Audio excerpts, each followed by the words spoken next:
শুধু দেশের মাটিতেই নয়, বিজয় দিবসের আনন্দ ছড়িয়েছিল বিশ্বজুড়ে।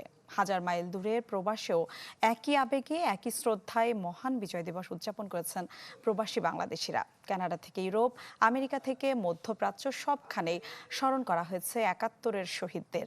তুলে ধরা হয়েছে স্বাধীনতার ইতিহাস আর বিজয়ের গৌরব গাথা।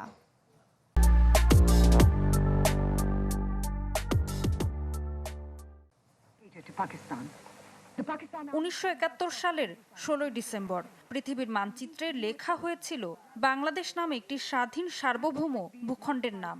বিজয়ের 55 বছর উদযাপনে দেশে দেশে ছিল নানা আয়োজন,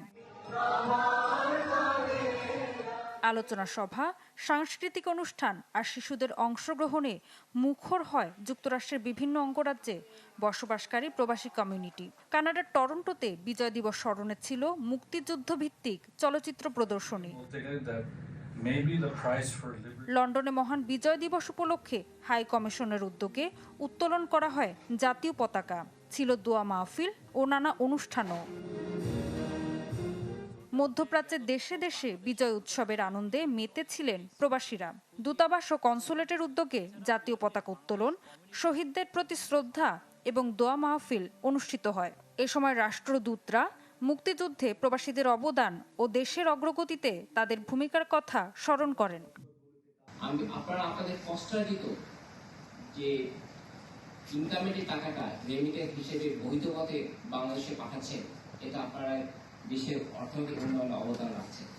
সেই জন্য আমার তরফ থেকে, কনসুলেটের তরফ থেকে আপনাদের আমরা আন্তরিক ধন্যবাদ এবং কৃতজ্ঞতা জ্ঞাপন করছি। আমাদের লোকজন বিপুল সংখ্যক এখন বিদেশে কাজ করে। আমি দেখতে চাই আমাদের দেশে বিপুল সংখ্যক বিদেশিরা কাজ করুক এবং আমাদের এই ভাইয়েরা তারা দেশে বসে তাদের পরিবার পরিজন নিয়ে তাদের দেশে কর্মসংস্থান সৃষ্টি হোক। এছাড়া ডেনমার্ক সহ ইউরোপের দেশগুলোতেও ছিল বিজয় দিবসে নানা আয়োজন। এদিন বাংলাদেশের মানুষকে শুভেচ্ছা জানান তারা। এছাড়া ভারত, চীন, ফ্রান্স, সুইজারল্যান্ড, ইতালি ও সুইডেন সহ বেশ কিছু দেশে পালিত হয় বিজয় দিবস। এই দিনটি আমাদের জাতীয় গৌরবের প্রতীক, স্বাধীনতার চূড়ান্ত সাফল্যের স্মারক।